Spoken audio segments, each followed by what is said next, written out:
Start. Welcome to all of you for the second debate of the 2020 launch of the global report on the non-state and particularly on territories that has just been published by Climate Chance on the 6th of April. This report can be found on the website. We are going to give you the link in the chat. My name is Antoine Gillod. I'm a researcher at the Climate Observatory, at the Observatory of Climate Change, together with Amaury Morel, Simeon, and Samuel.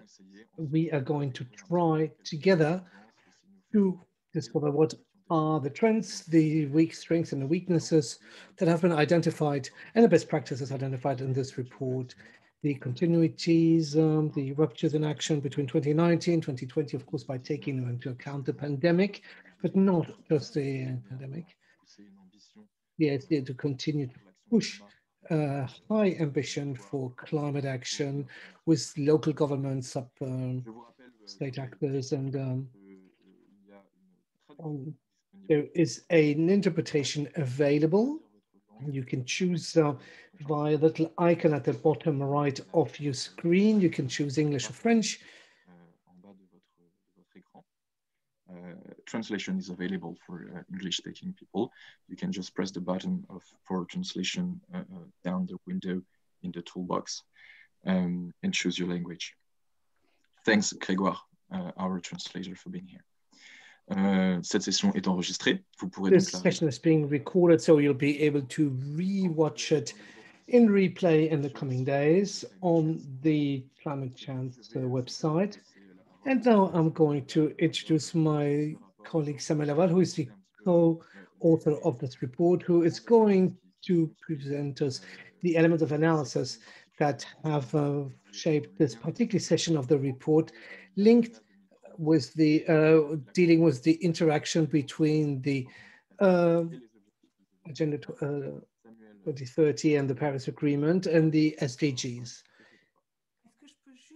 Samuel, could I just quickly say to congratulate on this excellent report. It has been very helpful in my preparation for the new City Hall. Thank you. That is very clear, very consistent. Thank you. It is very nice to receiving such compliments. So thank you very much. Thank you, Brenda, and thank you to the Mayor of Nice. I hope you can all see my screen now.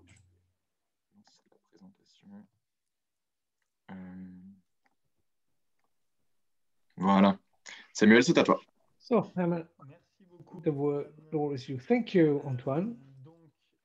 So, yes, this is the afternoon debate on the analysis of the chapter on SDGs, Sustainable Development Goals. Very quickly to just explain what the SDGs are in the context of climate action. Could there be someone living under a rock and not know exactly? The UN has adopted in 2015 a resolution called Transforming Our World, and that presents the Agenda 2030 that is made up of 17 Sustainable Development Goals, which you can see here on the screen.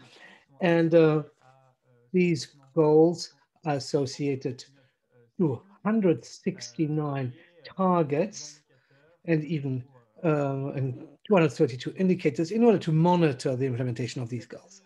This year, in the territorial report, we could not speak about not speak about the SDGs because 2020 has been a milestone year in the implementation and the role of local governments in this implementation, which we are particularly interested in. First of all, because we are 10 years from the meeting the targets. We need to be meeting these targets in 2030. That was so it was also meant to be a midway milestone. But of course, the pandemic has, of course, they've severely disrupted this. The UN has decided that it has inverted the encouraging trends of the past years regarding poverty, access to education, access to energy. Next to that, the pandemic may also have accelerated the awareness by the overall population of the impacts human activities have on our environment, and particularly, which is illustrated by the graph which you see here on the screen, is that the lowering of greenhouse gas emissions is very strongly correlated with the reduction of economic activities. As you can see, the lowering of greenhouse gas emissions is strongest when we have the lowest economic activities. We're ending 2020 with a worldwide recession with about 7% reduction of greenhouse gases. So the pandemic has also proved the strong implication between economic activities and greenhouse gas emissions. And this is illustrated, and it's at the heart of the SDGs, that climate action is part of the SDG 13. The pandemic has also showed the important role of local actors and sub-regional government, because they were in the first line, of course, to ensure the resilience of the territories during the pandemic, and now to ensure fair and economical take-up after the pandemic. So this is not something that is new. The pandemic is accelerating a trend that was already visible for the past years, a growing appropriation of SDGs by local governments. So we have this figure, the survey which we are going to mention later on during the discussion by Platforma, that shows this is a survey that was carried out just before the pandemic, that 82% of European networks of local authorities were aware of SDGs and would regularly refer to them. So we can the illustration of this appropriation in the reporting and review processes. So for the first time in 2019, local authorities were associated to more than half of the voluntary national review programs, which are documents, reports in which the states report on the implementations of SDGs in their territories. In parallel, also the voluntary local review movement, the same thing, but at local territorial level. This movement is very dynamic, it's growing. It started in 2018 with New York. They launched the movement.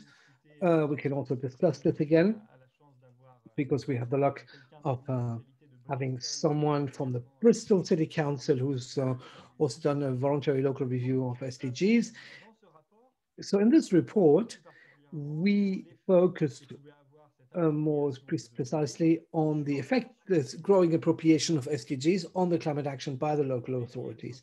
So we try to identify the risks and benefits that could result on this alignment.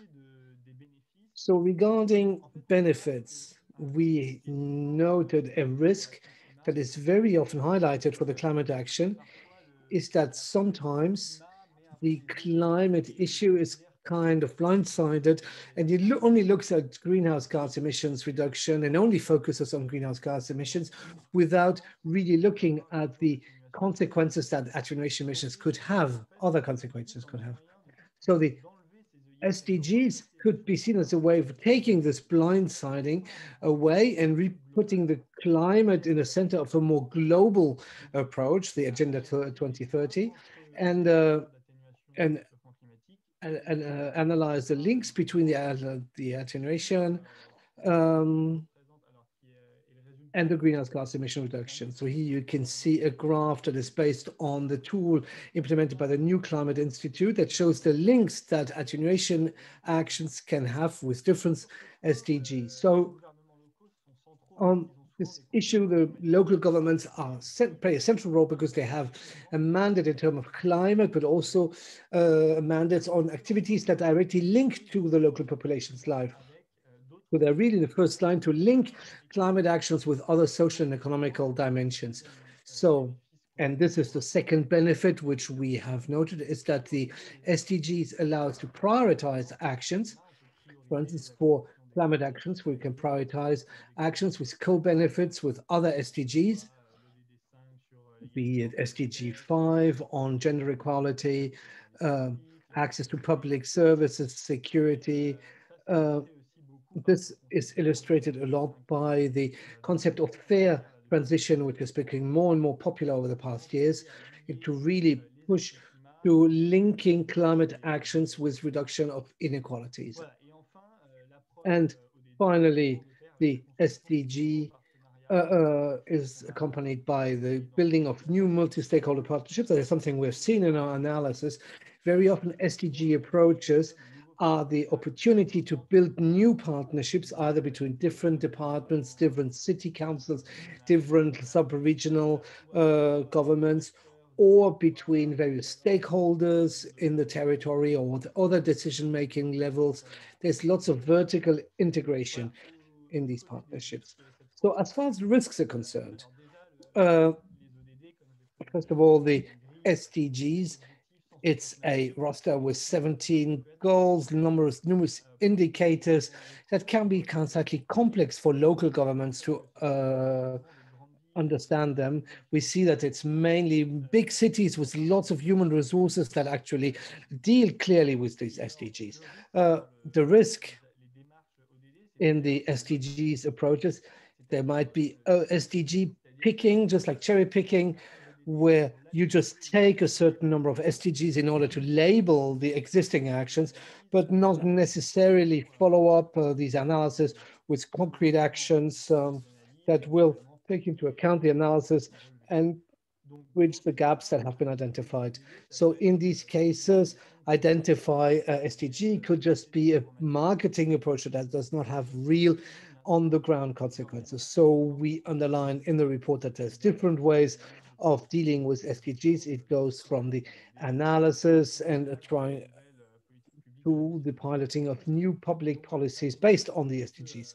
So this is kind of an open question. We'll be able to discuss later on how far the appropriation of SDGs forces a change in practices and strategies in order to truly realize Agenda 2030 and meet the objectives of Agenda 2030. Also, very quickly, we wanted to highlight in this report the tools, the databases in order to valorize the benefits and mitigate the risks. Link, you can see here to the left, you can see two examples of the OCD measuring tools and the SDG profile of toughness. For instance, here, the city of Lyon to the left, they try to evaluate how far they stand, where do they stand on the implementation and realization of SDGs, and also to compare itself with other cities or other international levels. And to the right is the RFSC tool, which allows you to evaluate a project or a public policy from the point of view of the SDGs, which ones are impacted, which ones are less impacted. So you can see that these tools really allows you to have a systemic approach to the implementation of SDGs, because the aim is really to evaluate the entire action over the 17 SDGs and not over just one SDG over the other. So without any further ado, we start discussing this. So thank you, Samuel, for this recall of the reflection and the content and of the chapter in the summary report which we have just published. So we're now starting with the roundtable with our four speakers, which I thank for having accepted to participate to this roundtable today, and particularly the issues of social justice within climate transitions. How can this realization of the SDGs can facilitate the implementation of social justice in local policies? For this, Marlene Simon, who is operational manager of CEMR, the Council of Cities and Regions of Europe, and particularly general manager of the Platforma network.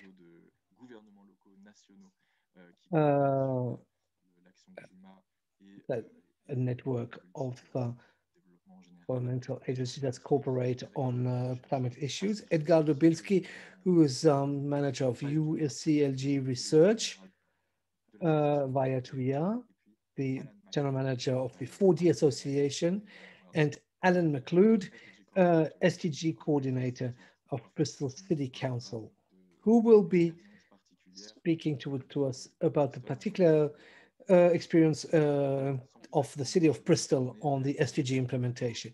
So without any further ado, I'm going to turn myself to Edgardo Bilsky. You're the Director of Programs at UCLG, which is the world's largest network of municipalities and local governments.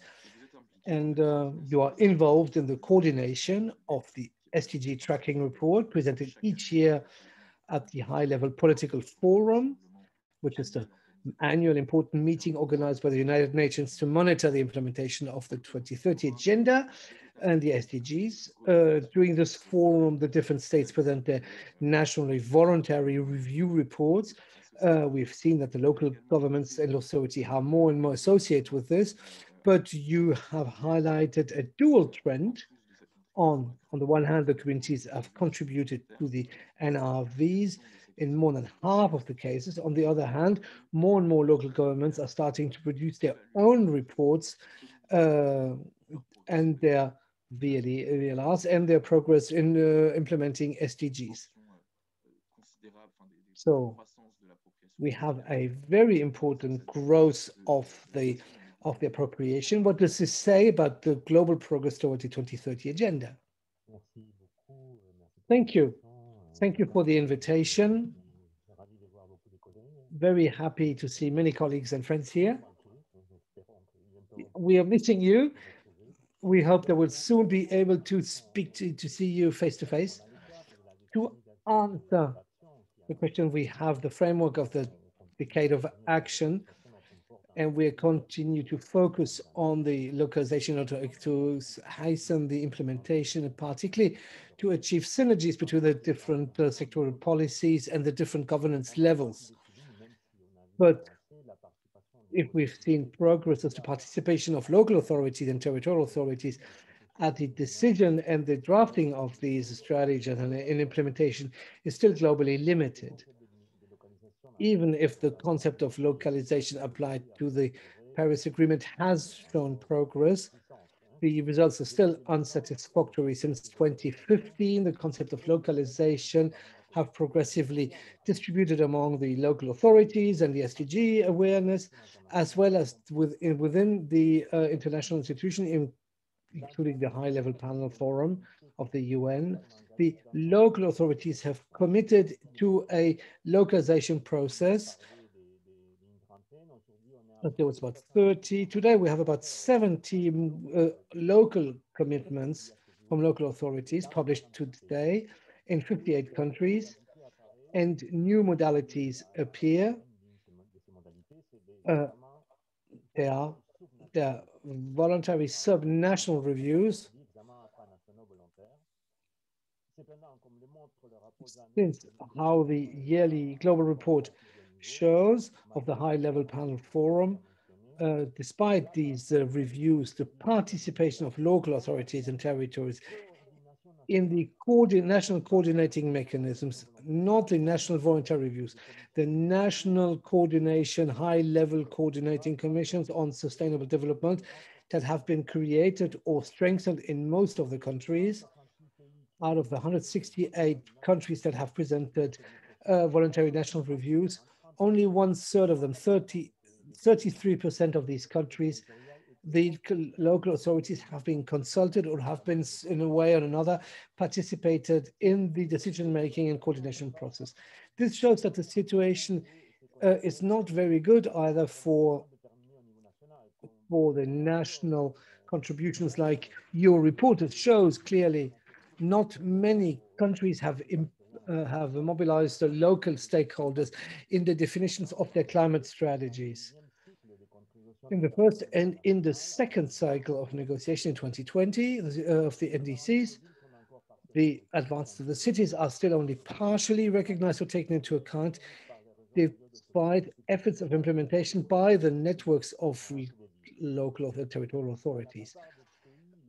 in most of the countries, the implementation strategies are being reinforced, but in a silo sectorial manner, very far from an integrated framework for common actions. So you are asking ourselves asking questions about the link between the social justice and the Agenda 2030 and the SDGs. If we look at the agenda, particularly the climate SDGs, but we could also look at other SDGs, the strategies of development are aligned with the SDGs in the overall approach, but the link with the climate agenda, as you've already mentioned, the SDG 13 and SDG 7 and SDG 6 and SDG 2 for food and agriculture, the explicit reference to the SDGs in the documents, contribution documents at national level are fairly limited. And this is particularly visible in the social department. The social SDGs are strongly underrepresented in the NDC commitments, even if there's been improvements in the past years. If we compare it with the other environmental and economic objectives, this is particularly visible in health and education and quality of life. And this is even more important with the pandemic of COVID-19 that has brought far more visibility and had really shown it has worsened the gaps and the lack of synergies. So in 2020, we basically have to build back better.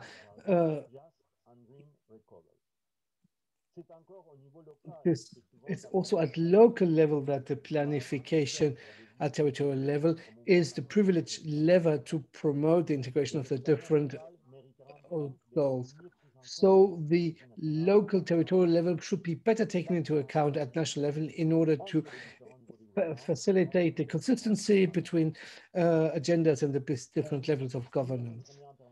So to finish this first presentation, we are in a political framework between the national level and the local level in order to improve the efficacy of the SDGs, like the commodification process of land, commodification of services, or the redistribution of fiscality, local investment, and increasing and growing debt that is being worsened by the pandemic.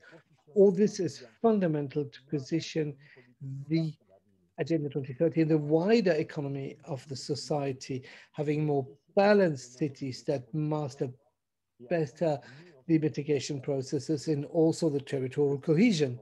So all this, as you know, is even more urgent because humanity will be living 70% in the cities in the next 2-3 decades. Thank you very much. Thank you, Edgardo.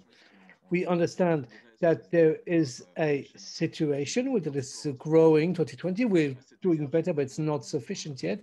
So I would like maybe to go down one level and that we do a focus on Europe with Marlene Simeon, who represents the CMR, the European Network of Local Governments. We have seen in their report that was published by Platforma last year that the European municipalities and their networks have evidently shown an increase in their understanding and application of the SDGs. We went from 31% to 82% in a leap in awareness. This was a survey carried out between 2020 and 2019. How do you explain this leap in awareness regarding the SDGs? And is this dynamic, does this appear more positive than the overview presented by Edgardo at the international level? Yes, merci beaucoup. Well, no, that's an excellent question. This is very interesting and timely discussion. It's always a pleasure to meet you, Climate Change team, with such a great panel of speakers. And Edgardo, it's a pleasure to see you today. So indeed, I'm representing the Council of European Municipalities and Regions. So we represent national associations of local and regional governments across Europe. So beyond the European Union, but also Georgia, Moldova, Ukraine, for instance.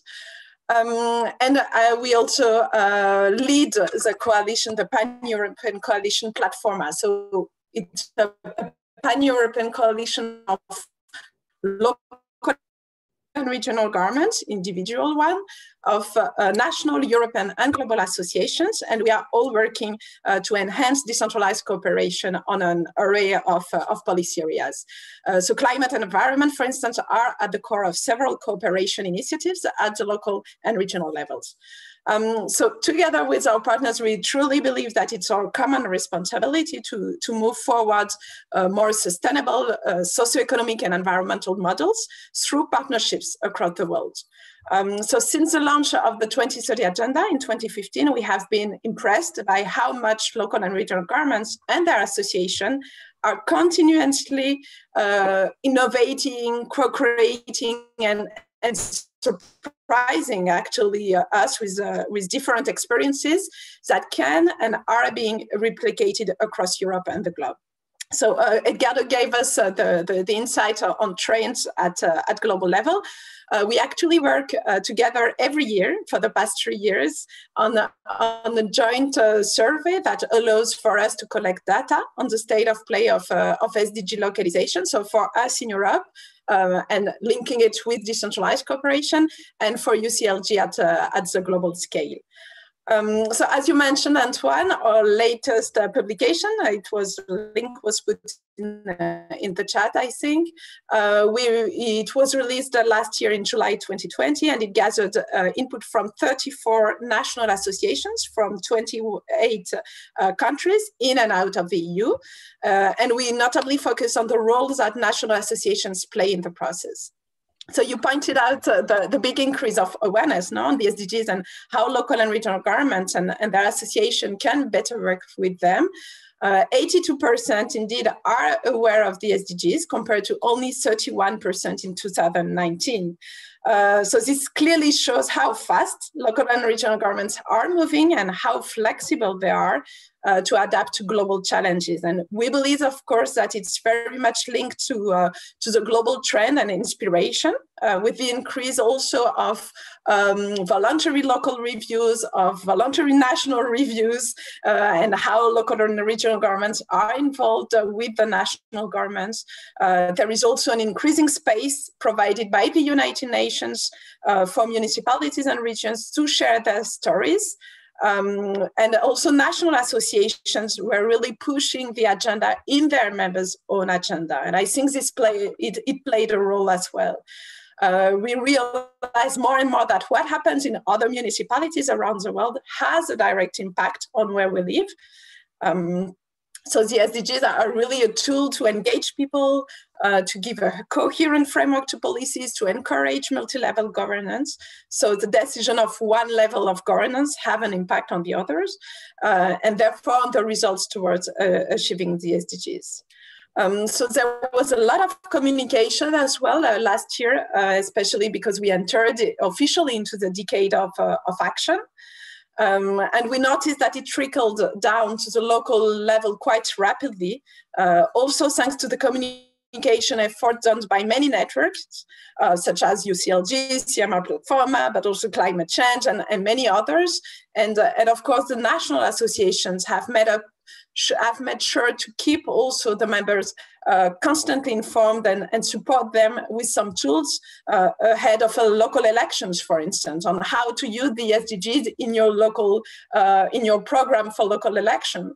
Another important number for us is that a third of our respondents actually use the 2030 Agenda as a key reference in their local and regional development strategy. So it showed that the increase in awareness is followed by concrete action, concrete political will and change on the ground. It's not only this SDG picking, as you were mentioning in the beginning, but it's really concretized into the plans. Maybe at the beginning it started like, what type of action are we already doing? And you tick the boxes, but then you make it evolve, and it's a way to involve citizens to do your policy in another way. So I think it's evolving slowly towards the directions. And for what we have observed is also that local and regional governments are also increasingly connecting with their peers in partner countries on the SDGs through decentralized cooperation. So to start new partnerships or to reinvigorate existing ones. And in 2020, we had almost 40% of the respondents who actually work with their peers on the 2030 agenda. So they take some SDGs to work with their partners in partner countries. So when we ask, it's really because it creates a common language, no, for everybody, a better also equal footing, no, for policy making. So it's quite interesting how it helps to innovate in the decentralized cooperation, in the way it's seen as well and how it's built. We can take the example of a collaboration between Karlsruhe in Germany and Kampala in Uganda on exchange knowledge on smart city projects, for instance, under the Covenant of Mayors in Sub-Saharan Africa, comme they say, where they both are developing local climate action and energy plans. So it's really through this decentralized cooperation that are developing some action plan on the ground. For us, the ultimate aim of decentralized cooperation is the reinforcement of the institutional capacities of local governments and the improvement of local public policies. It should be both, no? In order to make more resilient local governments and more resilient local communities in the end, economies and environments in the long run as well. But one important component is also the development, education, and awareness raising of citizens. So it's how in your own territories, the cooperation help you raise awareness about global agenda and about having societies open, having global goals integrated in your local environments. This is very important as well to have this dimension on your own territory. So with the COVID-19 now, the territories are identifying a real opportunity to build back better by using the agenda as a blueprint for a more coherent and inclusive and sustainable recovery process. And we hear that as well at European level, where the EU institutions have these new instruments now on just transition, on the Green Deal, on the recovery and resilience plans and facility, and that's the way the recovery should take place. It's really taking into account also the other potential crises that may arise in the coming years, and I'm referring, of course, to climate change. So we note in our 21 edition of the study that we are currently working on that efforts to localize the goals on the ground are still staying strong, if not stronger. And I just would advise you to stay tuned for July 2021, and where we will publish the new edition of our study. I will stop here. Thank you very much. Sure, you're right to take the stage and do your own advertisement. That's also. Thank you very much. We'll keep talking in English now. I recall to our friends who have just joined us that you can use a translation, press the button at the toolbox down your window on your computer. So thank you for your inputs about cooperation at the European stage. I now would like to talk to you, Allan MacLeod, you SDG coordinator for Bristol City Council, and you've been working on one of the most cutting-edge plan in Europe at the city level about SDGs that has been implemented yet, to my knowledge. 2 years ago, in 2019, Bristol adopted the Bristol One City Plan, which is a roadmap to make Bristol a fair, healthy, and sustainable city by 2050. It is broken down into numerous quantified objectives year by year, and organized around 6 themes, including environment. So link with climate is clear here, and the city's climate action is also presented as a component of the One City Plan. So can you tell us more about this approach and how you monitor the achievement of the SDG at the city level since you have adopted the One City Plan? Antoine, and thank you for inviting me to join today. It's a great panel and some really interesting stuff already shared by Edgardo and Marlene. I think the first important thing to recognize from the UK perspective is the way that local governments operate in the UK. The system in the United Kingdom is very centralized, so that the national government has a lot of control over budget, but also so that a lot of the control of local powers is held by different organizations. So for example, the local authority in Bristol doesn't have control over the fire brigade or the police, and so they are independent institutions. And so what that meant for the context of Bristol and for the One City plan was that actually to tackle some of these large challenges that we face in a city, challenges like climate change and challenges like inequality, we need to work in partnership. And that is where the One City plan came in. We wanted to establish a long-term vision for Bristol that organizations in our city could align around and that we could use to try to drive action and drive activity in Bristol. And the SDGs we saw as a key component of that and key milestones within that plan. The One City plan goes to 2050, and we see the SDGs as a key milestone or key stepping stone towards the achievement of that long-term vision. At the same time, we also recognize the need to actually work with lots of partners to deliver these challenges. And that was something that was reflected in our climate ambitions. In 2018, Bristol declared a climate emergency, but this climate emergency wasn't just for the city government, it was for the whole city. It was for all of Bristol to try and be carbon neutral by 2030. And to do that meant bringing together lots of partners across all of society, across all the sectors in the city. We'd already begun to work with partners on our boards that we have in the city, and these thematic boards sit underneath the themes that you mentioned in our One City plan.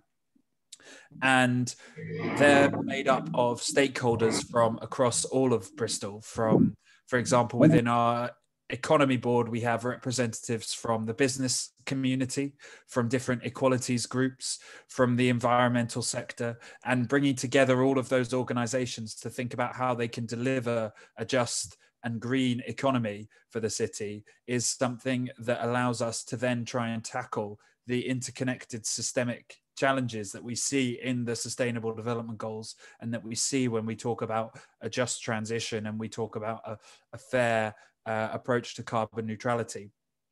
And so that effort with the climate emergency was one that we used the city office and the One City plan to try and get citywide action on. And in terms of monitoring and reviewing the One City plan, we've already heard a little bit about the voluntary local reviews, and we saw that as a really exciting innovation and exciting tool for us as a city to continue our ambition on the Sustainable Development Goals, which was something that had been growing since 2016, but also to baseline our city ambitions and our city work in the One City plan. We wanted to set some data to our goals and our targets. And so we produced a voluntary local review that contained not just data, but also case studies of activity in the city. We tried to reflect the voluntary national reviews as much as possible in that instance and tried to use consultation of city partners in the voluntary local review to ensure that our report was citywide and did reflect the need for the whole city to be behind that. And since then, we've been working with the National Statistics Agency in the UK, the Office for National Statistics, to try to support other local authorities on some of their data work. Thanks, Allan. And I'd like to come back to you after to talk about more the actuality of Bristol over the last year, which is really interesting into a climate justice perspective. And now to follow, to proceed, je vais reprendre le français. Ce sera peut-être plus facile pour m'adresser à. I will continue in French, and I speak with Vaia Tuuhia, who is one of the Delegate General of the 4D Association in the context of the COVID-19 pandemic, because of what it's too early, we're still within the pandemic, but we could already ask a question: how can the SDGs help the territories to apprehend these policies of resilience towards the pandemic?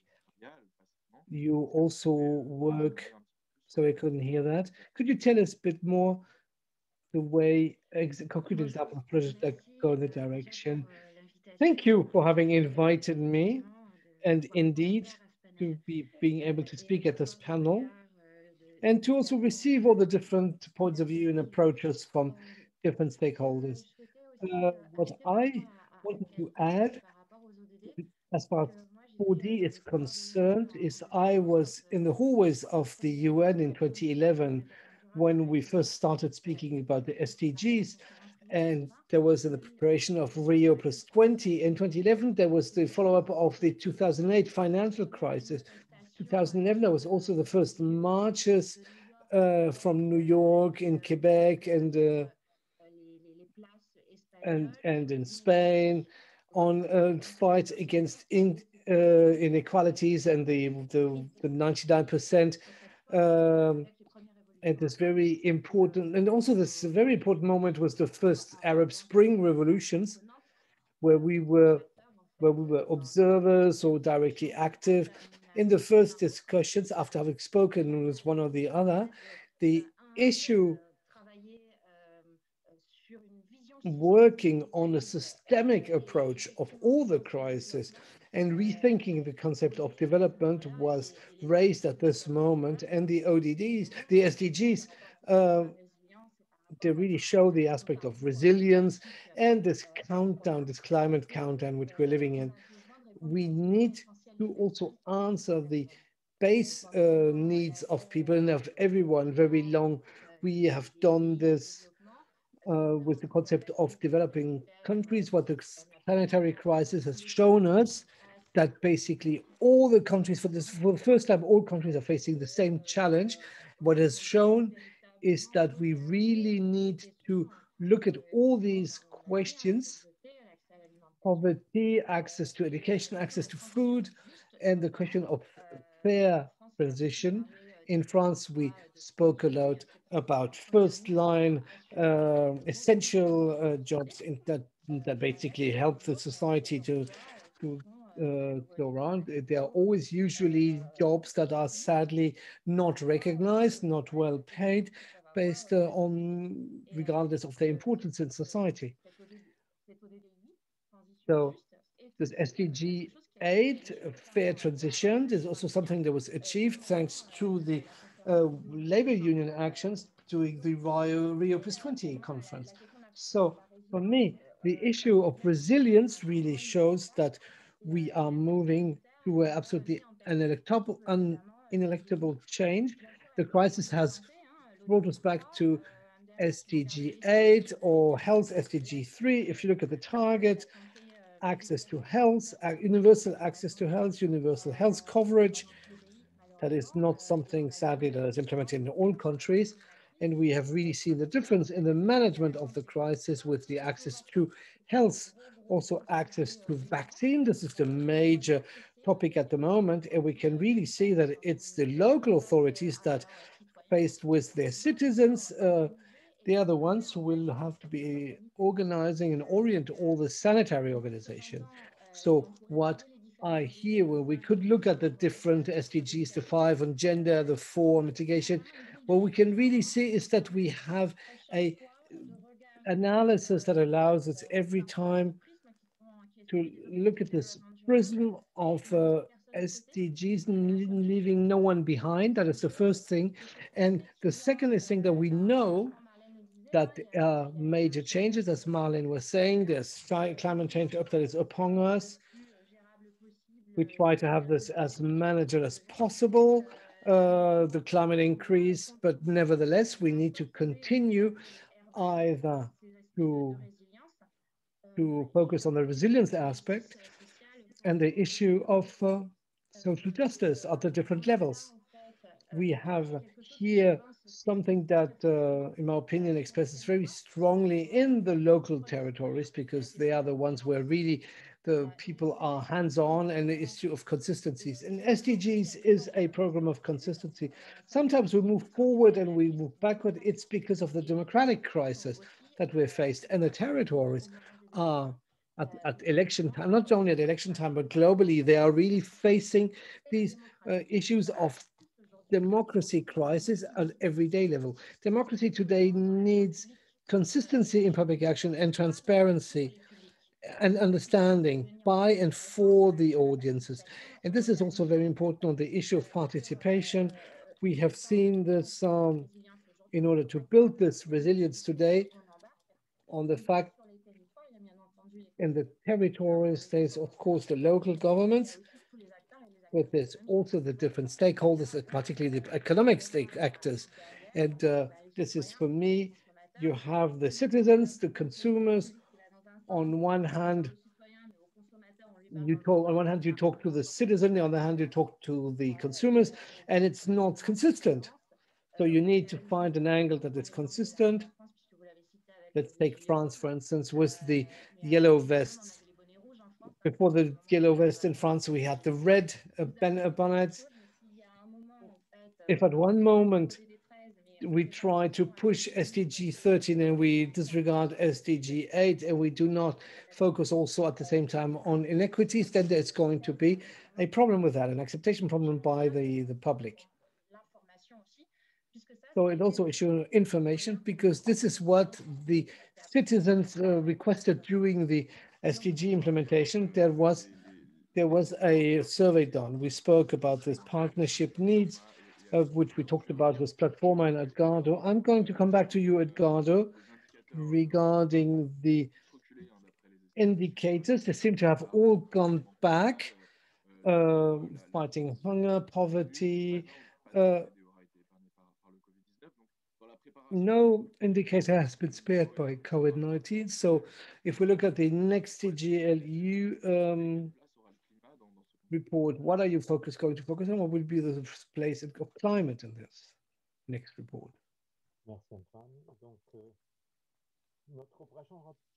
Our next report, the way the UN are mandating us, we're going to focusing on the impact of the pandemic on the SDGs in general, and particularly on the recovery, the post-pandemic recovery. So we are going to start from SDG 3 plus health for everyone and the impact on the different SDGs. So also on the other SDGs that will be evaluated this year: SDG 1 on poverty, SDG 2, 12, 13, 16, and 17, migration, employment, inequities, sustainable consumption, climate, energy, governance, and the institutions. The local authorities are absolutely engaged to evaluate their local policies in the face of the pandemic. And at the CCRE, we are the vanguard of this initiative to have an economic recovery that will leave no one behind.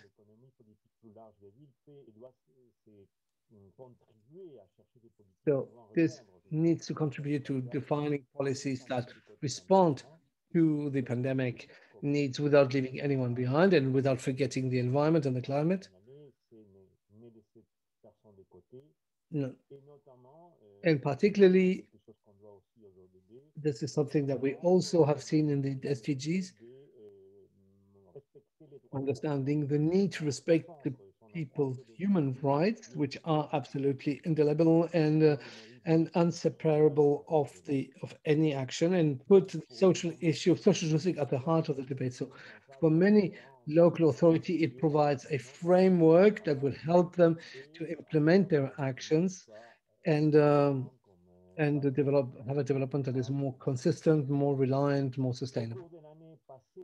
During the past year, the pandemic year, we need to quickly recall the topics that we are going to mention in this report to show how we have these possibilities of integrations of the SDGs in the different agendas.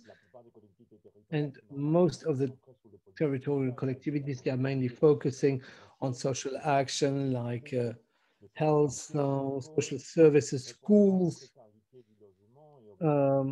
housing issues. In their action, they've all taken into account the environmental questions, particularly in communications and transport and the planning. Let's take an example. We have seen the multiplication of strategy regarding co-design of food systems, short circuits, meeting the most urgent needs of the most vulnerable populations. These actions are centered on subsidies for producers in order to help them set up local markets or also within the European Union.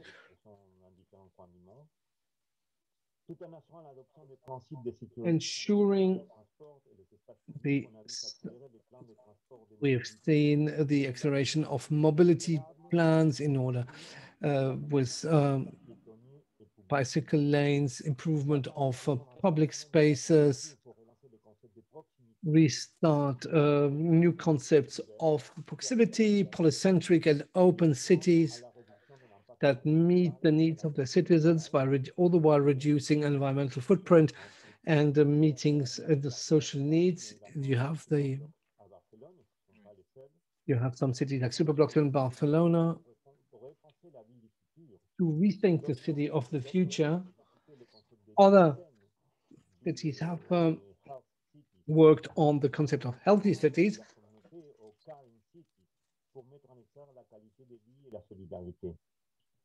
To highlight the on a l'exemple de Dakar sur les plans. We have the example of Dakar on local food systems and numerous examples on the topics you have mentioned. The densification of city, the 15-minute city, like we've mentioned in city. Slightly, we have a we're short of time. I'm going to now turn to Marlene regarding this initiatives. How can Platforma as a network facilitate the associations and their members in this integrated approach between the climate challenges and the social challenges? Thank you for this question. The heart of the core of our business is built on two pillars. At the same time, exchange of best practices, and I think the crisis we've been able to convince with many other networks the public of the necessity of exchanging, of opening up to others in real time. So this was a very interesting experience last year, this flexibility that the different networks have adopted to learn from the different partners in Europe and outside of Europe.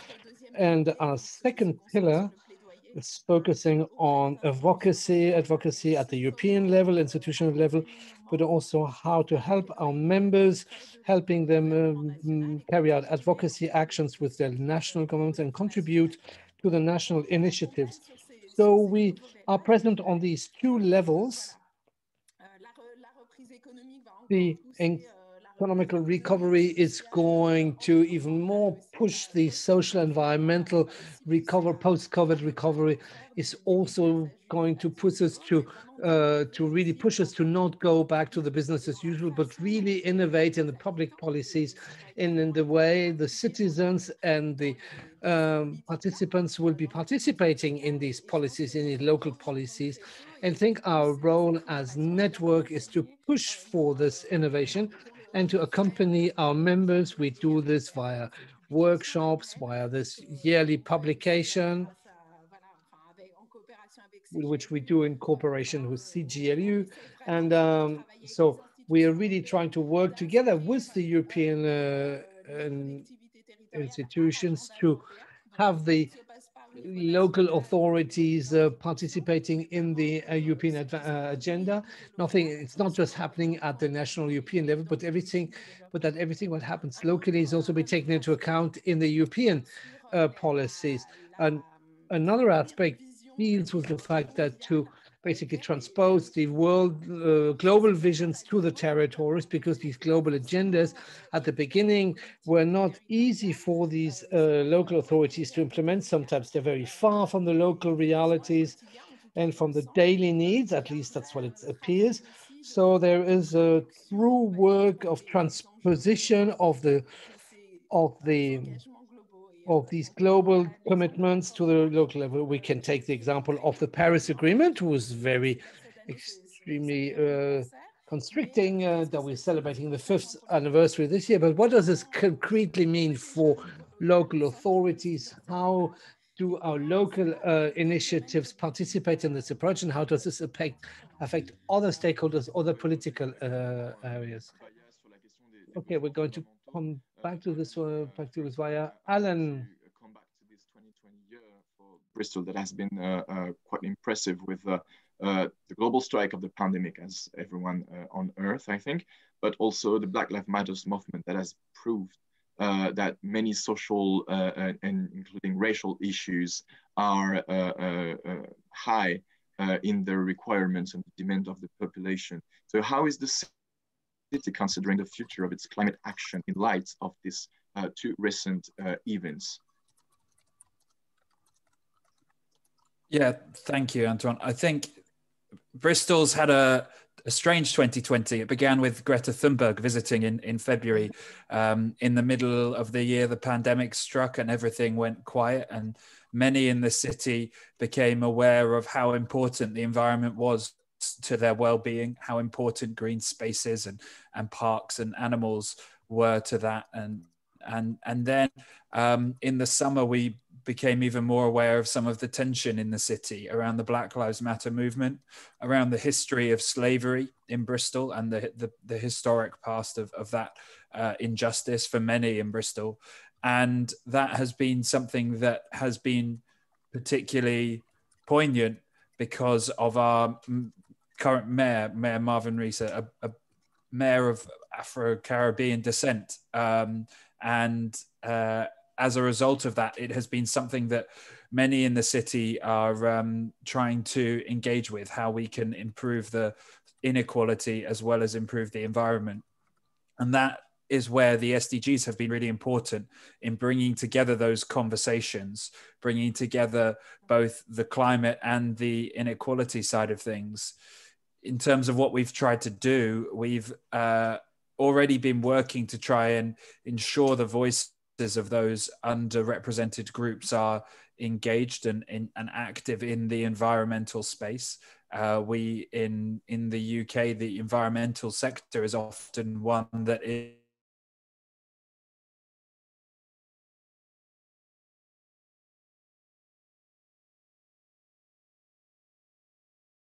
equal. Our program called this to improve racial diversity. We've been working with many communities around the issues of air pollution and the issues around climate change.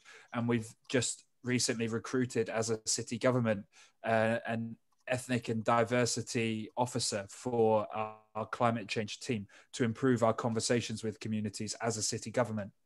But I think on top of that, we've also recognized the need for the environment, for climate change to be central to our COVID recovery, as well as injustice and tackling the inequality to be key in that as well. And so our COVID recovery strategy is founded and uses the SDGs as a key framework in terms of what it wants to deliver. And I think that is a really key way of thinking about how going forward you can bring both sides and groups to the same conversation to take action together on those challenges, including the really unequal impacts of climate change that has been much discussed over the last 2 years. It has not always been the case since the signing of the Paris Agreement. So thank you for this inputs from Bristol and Vaia. Je reviens vers toi. pour avoir peut-être ce mot de la fin, car Vaia, now for the last word, we're slightly running over time, which just shows how fascinating discussions are. You insisted a lot when we discussed on the basic needs and that the challenges of these SDGs in a climate and pandemic context, as far as 4D is concerned, how do you move towards this direction, trying to combine resilience over the long term, short term results? Well, thank you, Thierry. I'd like to get back to what Allan said. We're speaking a lot about inequalities faced in the facing of climate crisis. But when we look at, if you take time to really take a good look at the investments in terms of transport, housing, and the population that will be most impacted because the prices are going to go up, gentrification, and these are the most vulnerable people. There's three things on which I wanted to quickly get back. What we said is that the transition could not be done at the institutional level. We do open green labs, so we create spaces with the people, with the users, and particularly with the Social Security Agency. So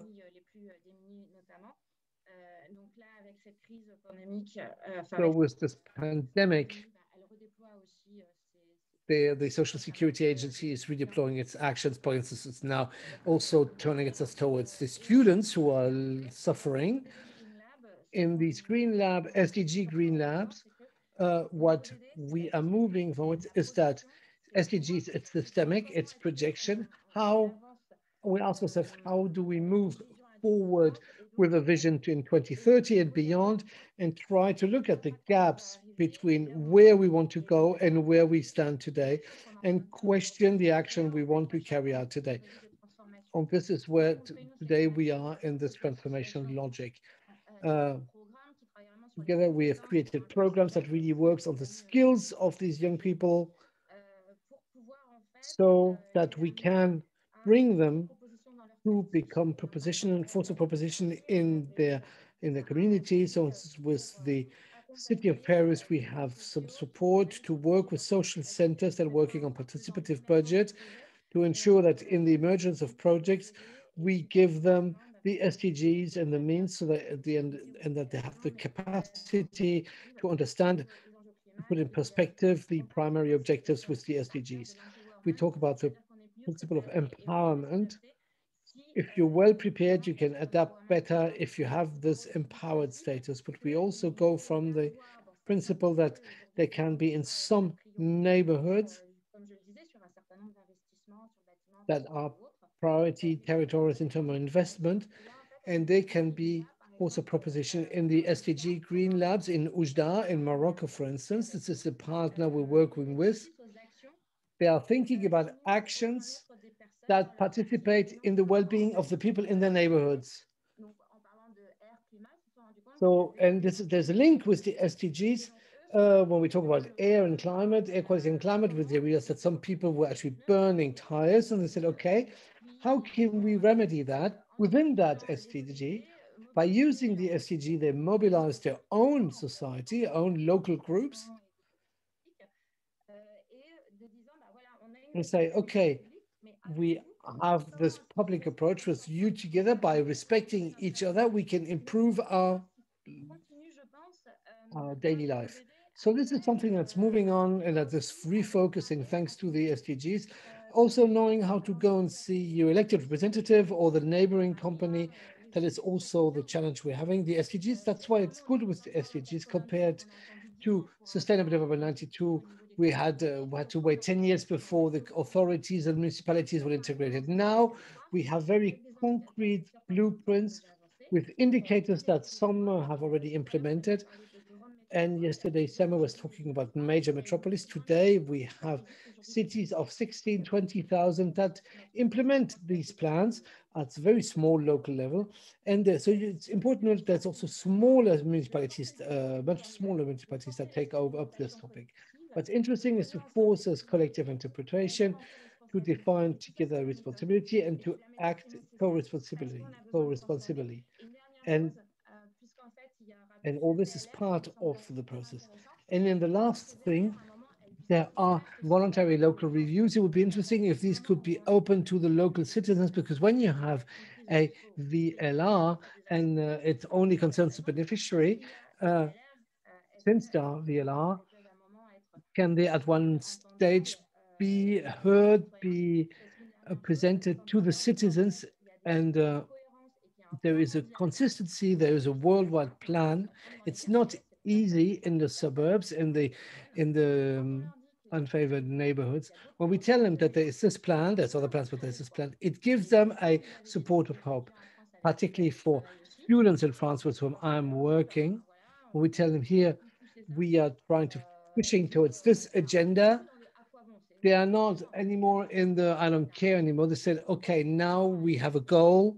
We know which direction to take on. Thank you, Vaia.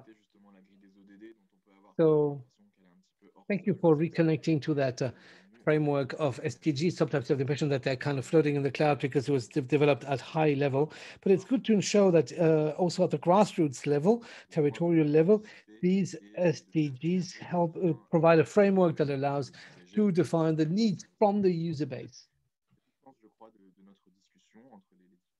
And this is the meaning of our discussion between the various stakeholders. Thank you very much, all four of you, of having accepted our invitation to come and speak today on this round table on this report between climate and local action territories in their approach regarding SDGs. I thank all participants, all our African friends who connected today and who asked us questions in the chat, who offered to present their initiatives. Mid-September, Climate Chance will be organizing its own summit in Dakar. And I invite you to contact us via email or to check the website to find all the information at association@climate-chance.org. Thank you very much. I wish you a very good afternoon. And please have a look at the synthetic report on our website. And I hope to see you very soon again on one of our future Climate Chance events. Thank you very much. Bye. Thanks, Allan. Merci beaucoup. Merci.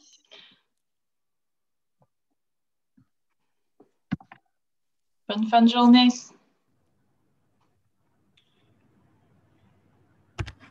Merci.